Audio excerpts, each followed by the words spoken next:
big words. They say a lot to novice writers, what you need to do is write at a 4th grade level, because if you put any words that are, up there, college words for $10 words, whatever, you'll throw off the reader. You'll alienate the reader.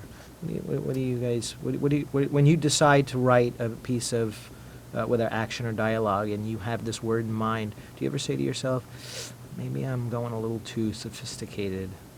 Every once in a while. Sometimes yes. we do, yeah. But you don't want to shoot for writing something so esoteric that, this should be an academic journal that you're publishing, not that you're giving to executives that are very busy, that only have so much time to flip through something and run into the boss and see where it should go from there. But yet, you don't want to do a disservice to yourself or your story by trying to write so far beneath, your natural vocabulary that it's stunting.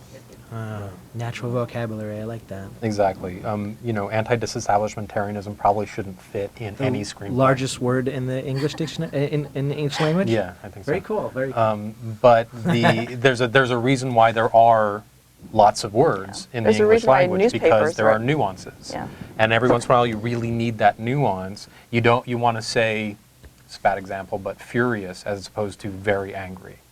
Furious is a good word. I don't think furious is necessarily a $4 word. It's sort of a typical word. But there are, the point is the same. There are sometimes more unusual words that really solidly get the point. You just got to hope that other people know what that word is and what the nuance is that it means, that you're using that and you're not using this other, $6 or 6th grade word. It's you're constantly juggling that. And it's one thing that writers really disagree on this sometimes. There's two big camps about feedback. I'm a big fan of getting responses to my work, not necessarily suggestions for how to fix things, but for, I got this and I didn't get this. This didn't land for me. And sometimes I'll say, okay, I used the word anti-disestablishmentarianism there and I should have used something simpler. And that's one of the values of feedback, because you're constantly, you want to use the most sophisticated and appropriate words you can. Most accurate. The most accurate, exactly, to get across your point and not slow down the read or confuse people. And yet, for some scripts and some stories, you don't want to get too technical and use the exact, specification of a certain weapon or things like that, because you're just going to drag it down. It's a gun, or it's AK, whatever. Right. Yeah. Right. Okay, so, let me give you guys an opportunity to talk about the SoulCal Film Group. You guys, you started it, or you... Yeah, it was a bunch of people from Scriptwriters Network and from Word Player that we were tired of waiting for other people to give us permission to make movies. And so we went and just started making movies. And a lot of the early ones really suck, and that's okay.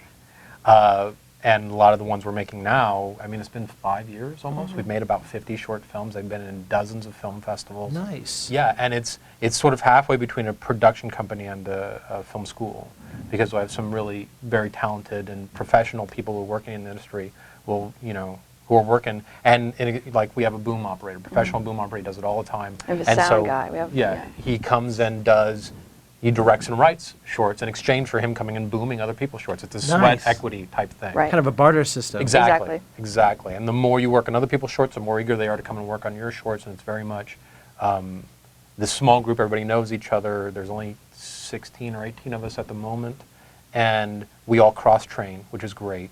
And by the benefit of being small like that, as opposed to, there are some really great places like Film Network, there are a lot of other places that are like 300 members, which is great because you have access to a lot of stuff, but also not so good because you don't know everybody. In ours, we know everybody, we know everybody's tastes, we know how to get There's stuff days across. where, I'm the director, and the next shoot, I'm the caterer. Exactly. We work all the jobs. Exactly. So. And that's socalfilm.com. Nice. Cool. Thank you very much. I really enjoyed talking to you guys. And see us next time for Virtual Channel Network.